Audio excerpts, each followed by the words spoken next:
Chris. Hello, Tally. Ali embarks on a communications course costing £50, designed to remedy her supposed lack of communication and relationship skills. These are a series of bizarre exercises. Her partner recites a series of numbers. When he moves on to letters, she must persuade him to go back to numbers. Oh, can you go back to the numbers again? I was just getting interested in those. The numbers were really interesting. Oh, thanks, yeah. In another corner of the room, a man is learning how to control an ashtray by telling it to stand up and sit down. Now Ali's partner pretends to be a child who has wet his pants. Ali must respond appropriately. You don't have to be ashamed about that. Lots of kids do that when they first come to school. What do I say? There are also several kids doing communication courses, presumably the children of staff and other members. Seven should be... We've reconstructed another training routine from the notes Ali made immediately afterwards. She had to stare fixedly into someone's eyes for over an hour. She even found herself hallucinating. The staring routines were supposed to make you feel comfortable being with other people, just looking at them. The more you looked at someone, sometimes they changed shape, they grew scales, became like a lizard, or changed from negatives to positives.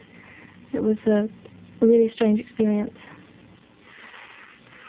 The fencing contractor Gary Fry gave the Scientologists £21,000 under the influence of these staring routines.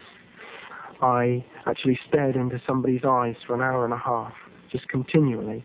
And straight afterwards, I was taken upstairs to buy more courses. And I can remember just handing over, actually signed a piece of blank paper with my initials, and then gave them, they typed a letter of authority in around it, and I gave them my Building Society book, and they just went and drew out what they wanted. When I count from 1 to 7, your eyes will close. You will remain aware of everything which goes on. You will be able to remember everything that happens here. You can pull yourself out of anything which you get into if you don't like it. Do you understand? Yes. Good. 1, 2, Another technique 3, is what the Scientologists call auditing. 5, 6, 7. Locate an incident that you feel you can comfortably face. Go to the beginning of that incident.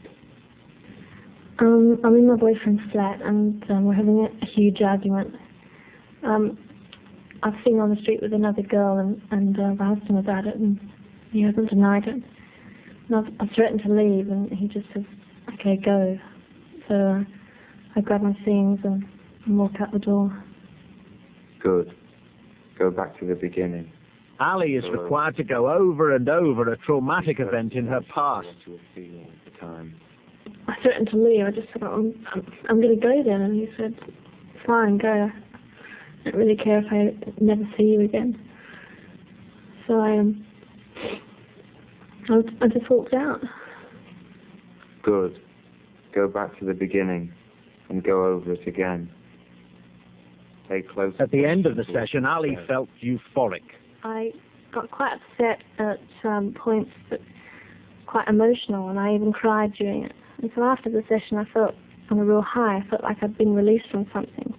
In Scientology, as in many of the cults, when they are shutting down the mind systematically, when they're shutting down emotion systematically, people will experience a kind of ecstasy by default, as we call it. There'll be a release of some kind of a pressure, and they'll feel this as a psychological high. Yes. Frequently, whilst on a high, Ali is taken to see the director of the pool mission, Roger Kay. He's always keen to sell her more courses. She's already spent £250 and claims to have little money left. Right. Kay's recommending Ali should be audited for another 20 hours and do more courses, costing another £2,000. These sessions are often late at night. You feel more confident about the future and what you want to do in that kind of thing. And that improves your memory? Yeah. That's one of the things it says. That's one of the things killed with that. And even after the centre closes, the hard sell continues. At the end of this lengthy session, so long that the batteries in her camera had run out, Alley makes a revelation. I threw in a line that I had a disinheritance in Australia, and he became very interested in that. He didn't push me, but he slowly tried to find out ways how I could get that money, how I could fax the bank, how I could get it quickly. Even though I assured him I could get it in a couple of weeks, that wasn't soon enough for him. Another day, another registrar, another form, and another tactic. Alley needs to move her car as her 2-hour parking ticket is about to expire. I've got to get a new ticket for my car in the car park. The Scientologist insists on accompanying her. Alley's rarely left alone, even to go to the toilet, and she's escorted from office to office. It's a deliberate ploy, according to former staff member Stuart Boots. The idea was that you weren't going to let them leave, because often he found if people had a moment or two to think, the chances are they'd leave or want to change their mind about the money they'd paid in for a course, which was often quite high. Stuart Boot was fifth in command of Pool Mission until November last year. He attended many late-night meetings to decide which clients to hit financially. It would become a money-orientated thing that you were looked at as to how many services we could get out of you and how much money we could milk you for. Nuclear physicist Adam Bird was milked for £34,000.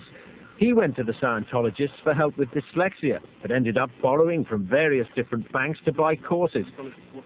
Then several Scientologists came to lodge with him to help with the hefty interest payments. During this event, they took over my life. I had not intended to put lodgers in my house. I now had lodgers in my house who were Scientologists, one of whom was quite high up in their command structure. To help pay again, another one of them had loaned my car and was supposed to be paying me rent for it. I then didn't have any means of transport. In America, Flo Conaway and Jim Siegelman have been studying cults for the past 20 years. Their new research, which is about to be published, finds that Scientology has the worst long-term effects. Among Scientologists in particular, people who come out of this group report to us very high levels of amnesia, memory loss, of insomnia, of disorientation, of hallucinations and delusions, of perceptions of bewildering psychic experiences that will plague them. In some instances, we've cataloged for up to 12 years after they leave the group. Leaving Scientology was a traumatic experience for Gary Fry. Now married with a child, 2 years ago, it was his mother's distress that broke through the Scientologist's control over his life.